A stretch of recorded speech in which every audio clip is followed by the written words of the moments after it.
Welcome back to my channel, and for today's video, ang pag-uusapan naman natin ngayon ay tungkol sa chismis at paninira sa'yo. So, sinisiraan ka ba ng kapitbahay or kakilala mo or chinichismis ka ba? So, ano yung mga kaso na pwedeng isampa sa kanya kapag sobra-sobra na yung paninira niya sa iyo?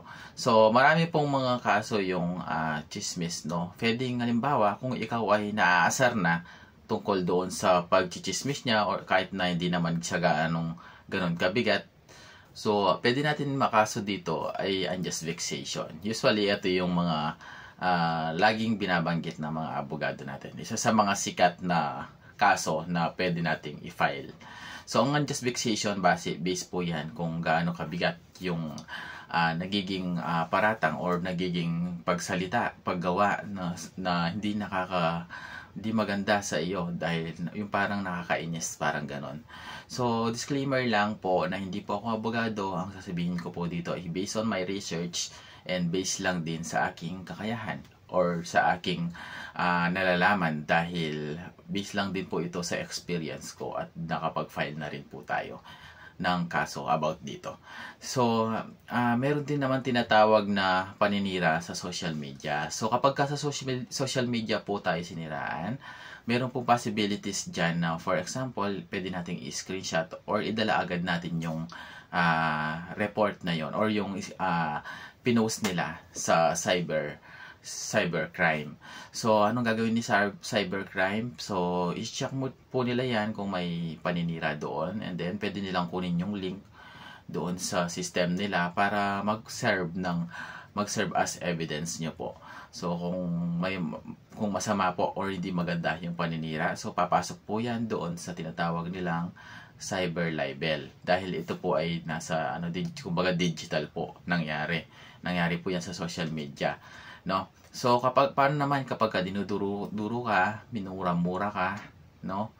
Meron yung tinatawag dyan na oral defamation or di naman kaya slander by deeds. So, ito yung paninira nila sa action or sa salita. So, ibig sabihin po, dinuro-duro ka sa lahat ng maraming tao, siniraan ka, minura-mura ka, maraming nakakitang mga tao. So, pwede po natin silang kasuhan ng slander by deeds and oral defamation.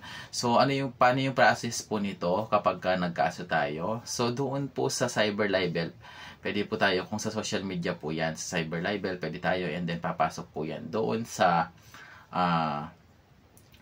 po sa barangay din. Then, after nun, konsulta din tayo sa mga abogado po natin para kung ano yung mga pwede nating gawin na pwede nating ipanotarize na mga kumbaga mangangako ka doon na yung mga sinasabi mo is totoo. Siyempre, of course, lahat ng sinabi ko na yon, guys, ay kailangan din po natin ng witness. So, tao na magpapatunay na yung mga ginawa sa'yo, yung mga sinabi sa'yo is totoo. Especially kapag sa Facebook po yan, kailangan din yung tao na nakakita nung post or nung Facebook post na yon. Or kapag in person naman, kailangan din ng tao na nakasaksi noong paninira, nung pagmumura sa'yo, panduduro, and yung pagsasabi sa'yo ng hindi maganda, yung kailangan may nakasaksi din po noon.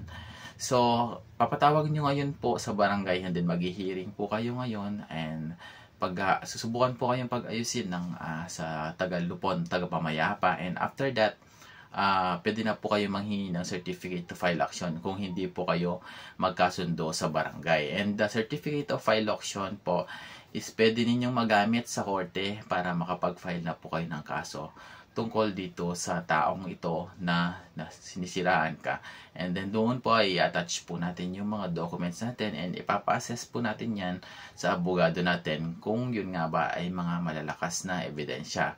So, ano yung ebidensya kapag in person? So, ebidensya po natin kapag in person, ginawa tayo ng chismis, paninira. So, pwede po yung kung may video tayo. So, yung witness po natin, malakas na po na ebidensya yan. So, yun lang po mga guys, no, mga idol. And don't forget to like and subscribe. Follow my Facebook page na nasa screen ko.